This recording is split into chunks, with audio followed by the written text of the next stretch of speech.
Di suatu malam, tepatnya di rumah makan, ada 5 pemuda yang sedang makan malam. Nah, rumah makan malam ini terletak di kota Provo bagian utara Amerika Serikat. Mereka tuh sambil makan ya sambil bercanda-bercanda lah. Namanya juga lagi ngumpul kan. Setelah mereka bercanda-bercanda nih ya, tiba-tiba salah satu temannya tuh ngomong gini, gimana kalau kita eksplorasi ke goa yang di dekat sini? Teman-temannya kaget dong. Hah? Goa? Lu gak apa-apa? Teman-temannya sambil tertawa tuh ngomong gini, goa di sini tuh bahaya banget. Lu mau numbalin temen lu apa gimana? Gila kali, gua juga masih pengen nih hidup. Namun ternyata goa tersebutlah yang membuat mereka kehilangan nyawa. Berikut adalah kisah nyata mengerikan dari Goa Golum, Goa Kematian. Ada sebuah gunung di kota Utah, Amerika Serikat. Gunung ini tuh dinamai Gunung Y. Ya emang itu namanya, ya kan? Jadi kenapa diberi nama Gunung Y? Sebab salah satu sisi gunung itu ada tulisan Y yang gede banget. Tulisan ini dikabarkan udah berusia 1 abad. Dulu tuh tulisan ini dikerjain sama mahasiswa Universitas Brigham Young. Nah, Gunung Y itu simbol buat Universitas Brigham ini. Makanya sampai sekarang dikenal. Di gunung tersebut terdapat kayak goa-goa kecil lah. Jadi goa-goa kecil tuh ada sebab dulunya bekas tambang ngasilin air mineral. Sebenarnya lokasinya tuh milik pemerintah kota, namun pada 2005 saat itu kayak gak jelas lah. Jadi belum ada catatan resmi kalau itu milik pemerintah. Akhirnya ya itu dibikin tulisan Y gitu sama anak-anak universitas. Nah, di beberapa goa di daerah tersebut ada satu nama goa yang menarik perhatian, yaitu namanya Goa Golum. Goanya tuh kecil banget, terus ya susah diakses. Jadi belum ada seseorang pun yang melakukan survei ke situ. Ya cuman tempat ini diketahui beberapa penduduk setempat aja. Nah, warga setempat tuh kayak ngerahasiain goa tersebut, sebab ya gak pengen kalau pemerintah tuh tiba-tiba nutup atau diisi apa gitu ya kan. Jadi ya pengennya warga setempat tuh dibiarin aja gitu, udah gitu loh.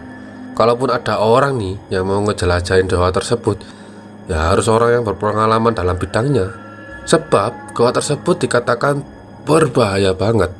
Warga setempat aja gak berani, apalagi orang lain yang gak ada pengalaman.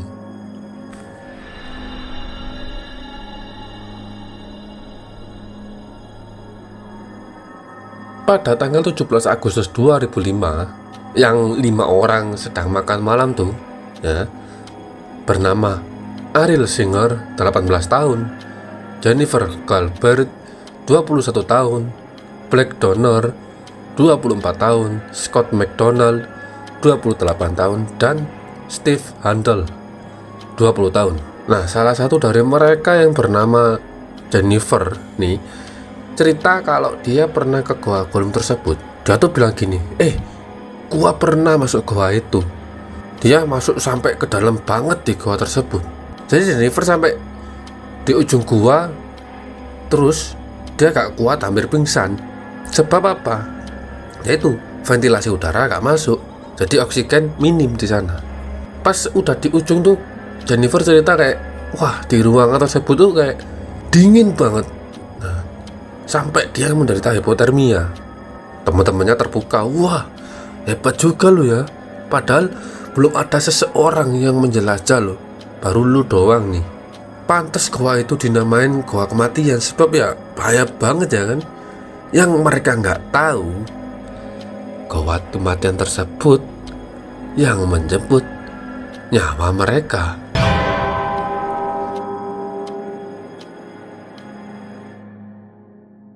Setelah mendengar cerita Jennifer, tadi teman-temannya mulai mikir, kayaknya seru nih berpetualang di situ, kayak menantang gitu.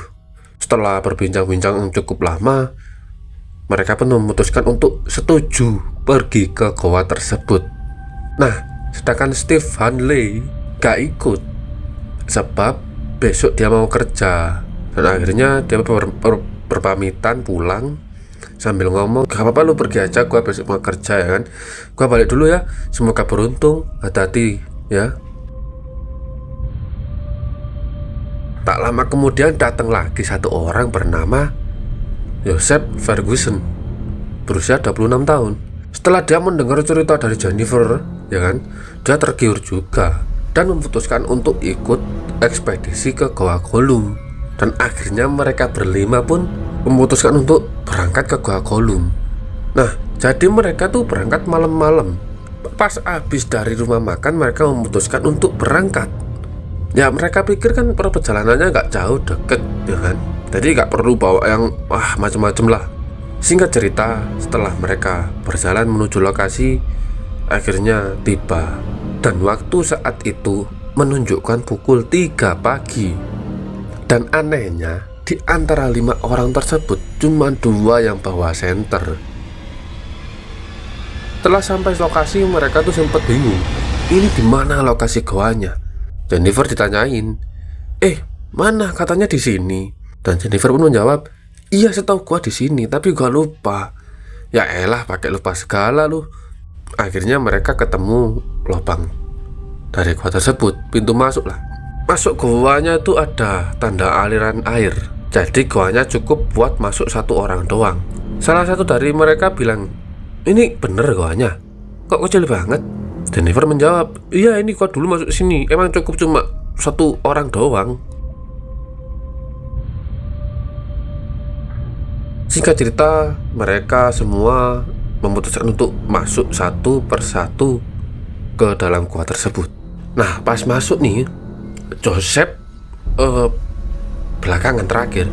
Tiba-tiba saat baru masuk ya sekitar 3 meteran lah, artinya Joseph ini kayak gak enak gitu.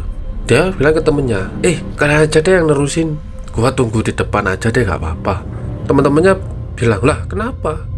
Tanggung lah, cuma deket doang kok. Joseph menjawab, gak apa-apa, udah kalian aja, aku tunggu di luar aja, oke? Akhirnya Joseph pun keluar dan menunggu dari luar goa tersebut. Dan mereka berempat melanjutkan perjalanan menuju lebih dalam. Tak lama kemudian mereka berempat bertemu dengan 2 percabangan. Satu cabang menuju Jalan Putu dan satunya lagi menuju air yang sebelumnya diceritain Jennifer. Dan airnya tuh dingin banget, sedingin es. Jennifer tahu kedalaman air tuh cuma 3 meter ya. Selain itu terdapat tali yang digantung dari ujung satu ke ujung lainnya. Tali tersebut dikaitkan di ujung batu dan satunya lagi di kayu. Dan yang harus mereka lakukan ya berenang di air es itu.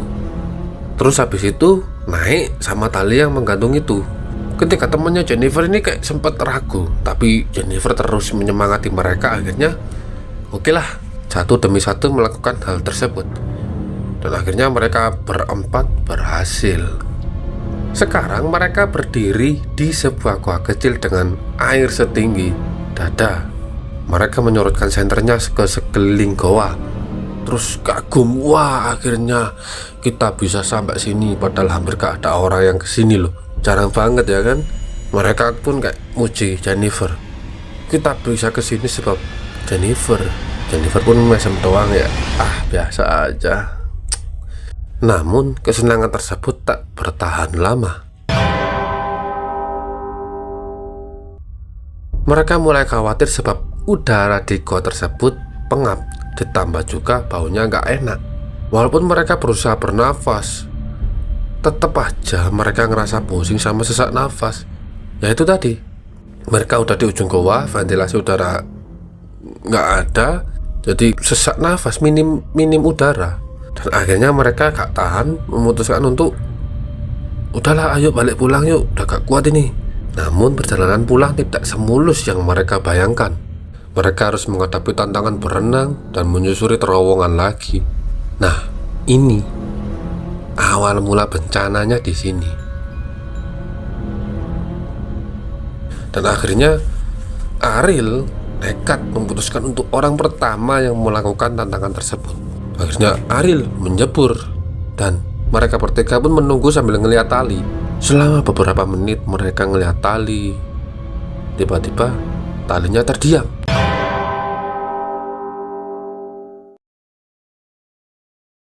Nah, mereka bertiga ini beranggapan, wah berarti dia udah sampai di ujung sana. Mereka berpikir berarti aman ya.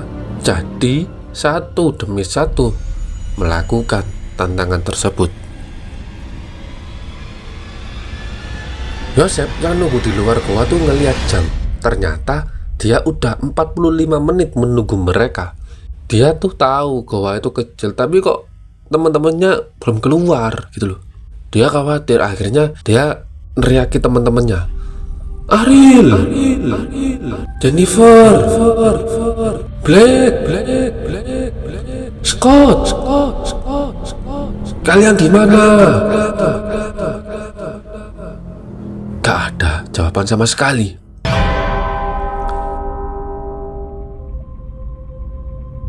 Dia mulai panik.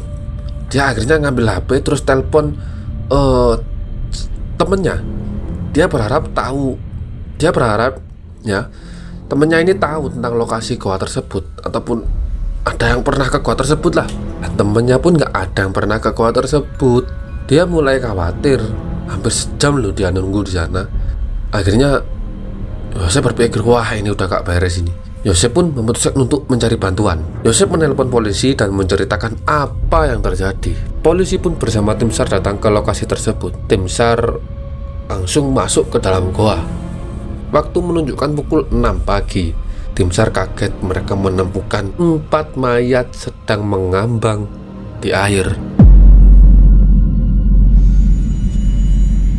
Dan mayat tersebut tepat menghadap ke arah yang sama. Ariel orang pertama yang mencoba keluar, namun gagal. Kemungkinan besar dia udah kehabisan nafas. Sebab sebelumnya kan, sebelum berenang mereka tuh udah gak bisa napas ya kan. Nah, akhirnya Ariel meninggal dunia. Beberapa peneliti juga berspekulasi bahwa Ariel kemungkinan tersesat di jalan buntu, sebab dia belum pernah ke sana dan lupa jalan pulangnya. Jadi dia panik sebab hampir gak ada nafas lagi. Dia panik terus ya dia masuk jalan buntu, meninggal. Tubuhnya Ariel pun menutupi terowongan tersebut. Sementara Jennifer, Scott, sama Blake gak bisa ngelewatin sebab ditutupin tubuhnya Ariel. Mereka kaget, panik gitu loh. Sama-sama paniknya mereka berempat ini. Dan mereka pun udah gak ada tenaga lagi. Mau balik ke ujung tadi ya gak bisa. Soalnya ya udah gak bisa napas lagi. Satu persatu pun ikut meninggal dunia.